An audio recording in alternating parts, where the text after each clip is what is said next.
নমস্কার। আজ 25শে বৈশাখ রবীন্দ্রনাথ ঠাকুরের জন্মদিনে আমার নিবেদন রবীন্দ্রনাথ ঠাকুরের লেখা মাঝি। আমার যেতে ইচ্ছা করে নদীটির ওই পারে, যেথায় ধারে ধারে বাঁশের খোঁটায় ডিঙি নৌকা বাঁধা সারে সারে।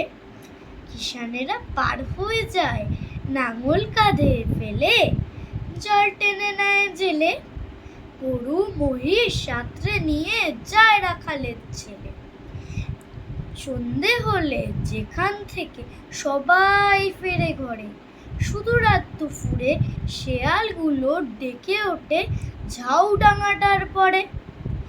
মা, যদি হও রাজি, বড় হয়ে আমি হব খেয়া ঘাটের মাঝি। নমস্কার।